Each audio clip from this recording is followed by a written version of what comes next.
the government programs can effectively uh, deal with these problems, they're mistaken. Who can? We can.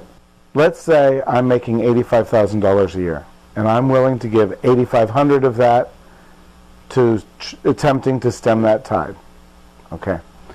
But if we go, that's a substantial resource, and if that was coming in, the problem would be dramatically impacted. But the government can raise $100 billion in the blink of an eye because there's 300 million of us. Yeah, but I would compare our administrative costs to theirs any day. Okay. Okay. So maybe they should give it to you and let you spend it more They effectively. shouldn't take it in the first place.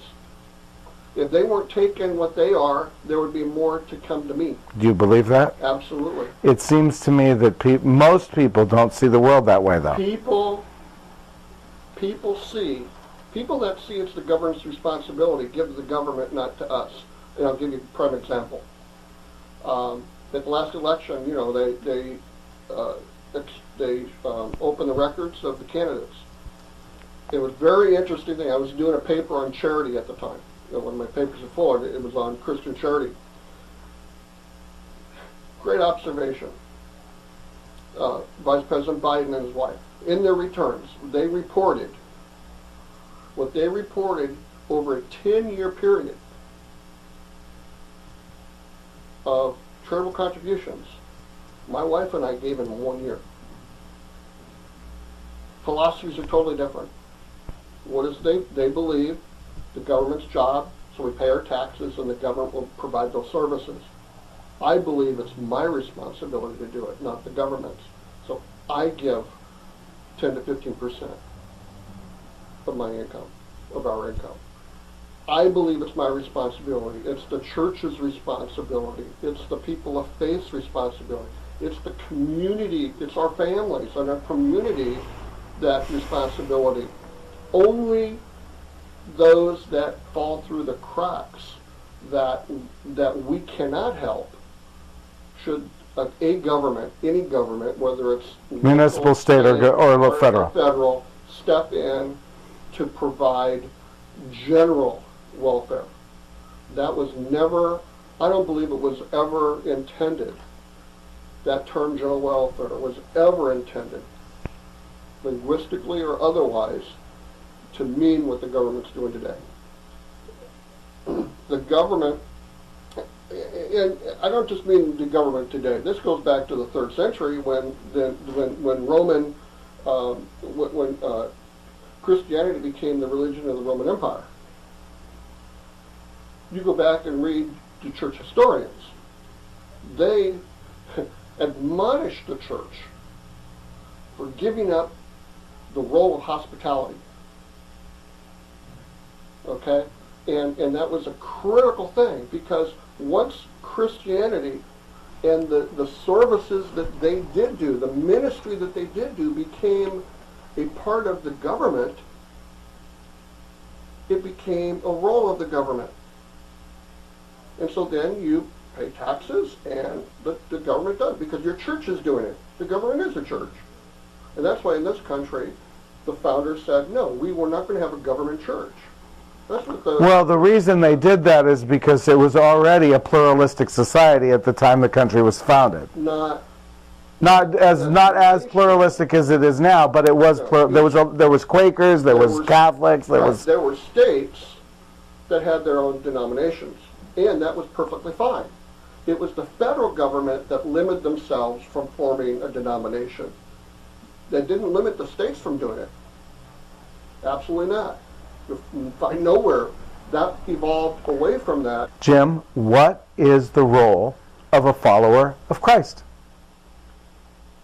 To quote him himself, to love God with all your heart, mind, and soul, and love your neighbor as yourself. Great. That's exactly what Andy said. A one-word definition of what that looks like is community.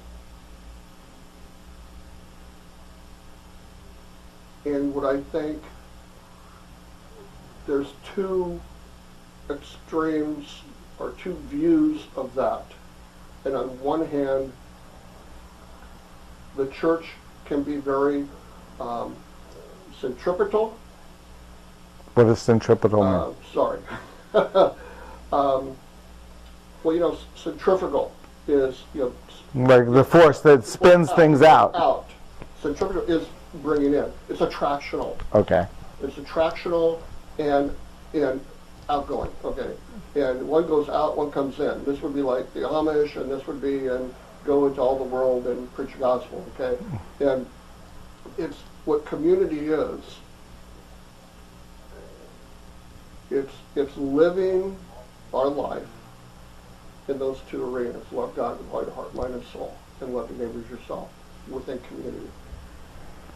What we do is, whether it's the activists saying, focusing on issues and saying we need to solve this and this and this, and it's people who focus on just, well, save them, whatever, it's coming to that middle place and saying, we have to stop dreaming of what community can be and actually live in that community. Dietrich Bonhoeffer actually said that those who dream about community, the dream of community and what they want community to be, actually destroys community. Because they're only dreaming of it and they're not living it. It's always what it can be, what it can be. So it's too utopian. Yeah, they're living in the dream and not living it. It's like the community organizer focuses on one thing and tries to build up this focus on one thing, that what it actually does is it destroys the unity and that it becomes divisive. So what they're trying to do is bring community. They think they're developing, organizing community, but they're dividing. And we have to do it in such a way that we're focusing on the vertical and the horizontal. It might be a little abstract. It's just there's a couple thoughts coming together that I'm facing right now. For example, we're having this thing next week. And it happens to be a hotel that the unions are boycotting. And I'm actually called up and talked to this organizer, not the union, but this other organization that's helping the boycott and picket. And I said, look, I would like to invite you to lay the picket down for that morning and come in and be part of the conversation rather than the conflict. Well, we'd like to do that. What was there? Where is it? It's at the Hilton. Well, we're boycotting it. Well, that's what I'm saying. They can't get past the boycott. They can't cross the line. They can't cross the line. I said, look, Jesus went across the line. He went into Samaria and talked to a woman at the well in the middle of the day, which tells exactly what that woman was. But he went anyway. He crossed many lines. If we draw the line of where we won't go, then we will destroy the community.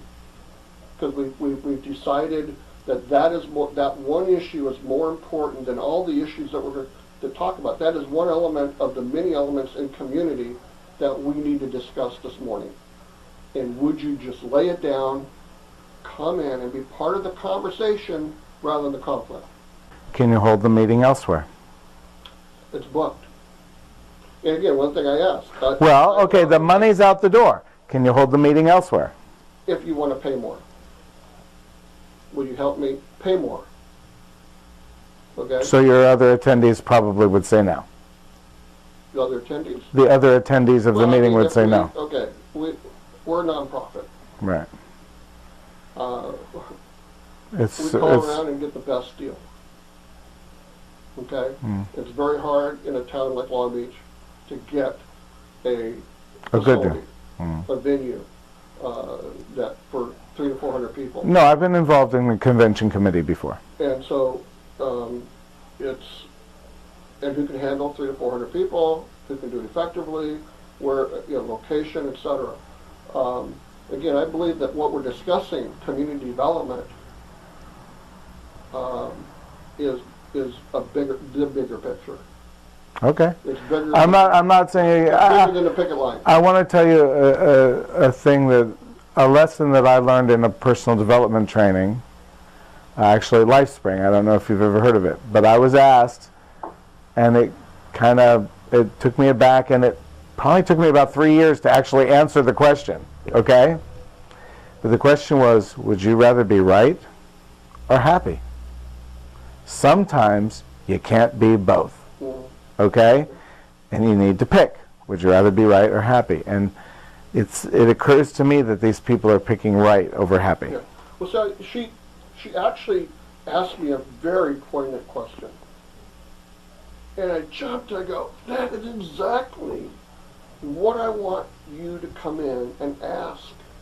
We have a panel that's somebody who's given their life to community development in a faith-based community development. We have the city manager who was head of redevelopment. We have an educator who gives his life to kids and development in the inner city with kids. We have a developer who does both. How can we end homelessness? We can't. We can't end it. No. It's beyond human capacity. There's no 10-year plan. It won't work. Just was years ago. This was, about almost 10 years ago when I was in a meeting with the Department of Public Services, and the people from HUD came out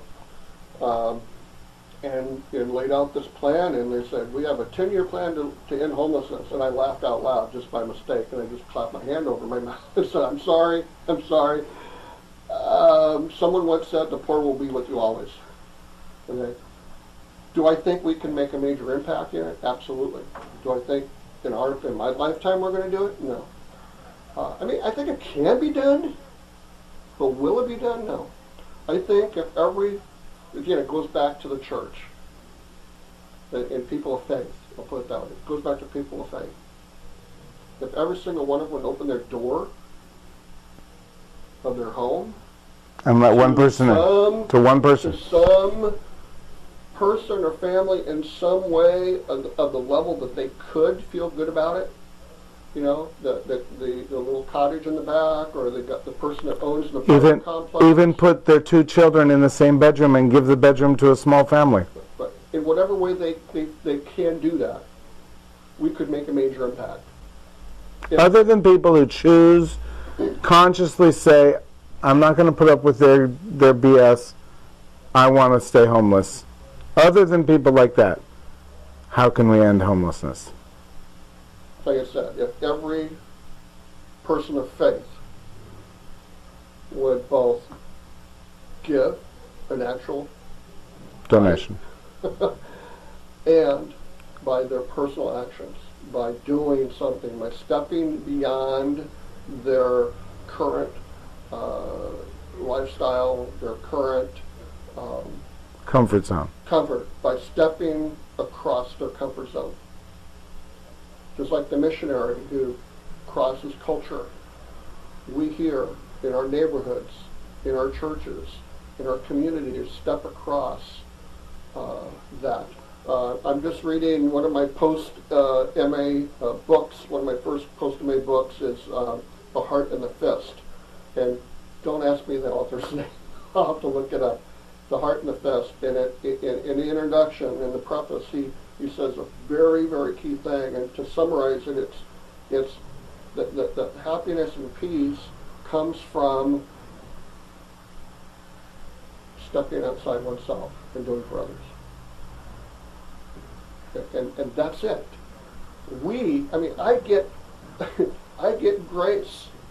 I get peace in my life because of what happens here. Friday night we had a graduation, a quarterly graduation, with 2 women and 4 men, and are graduate from our program. And it's my job as the president and CEO to get up like a dean of the college, provost, and give a charge to the graduates.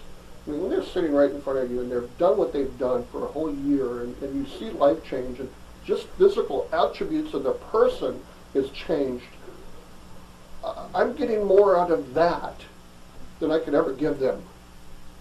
And people realized what that does for themselves by giving to others.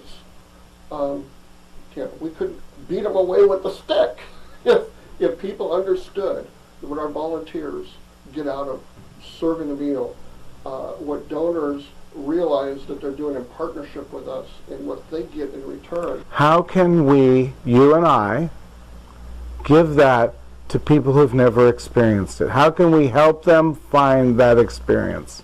One of the great opportunities is a book that John Edgman wrote. I just actually got okay from my church. Oh, John Ashman, the director of your organization. I'm sorry, I'll go back. That's exactly, New Resource just came out, a book that John Ashman, president of Association of Gospel Rescue Missions, put out, our association, called Invisible Neighbors. And it's a 6-unit course, multimedia course, very interactive, on recognizing our neighbors. And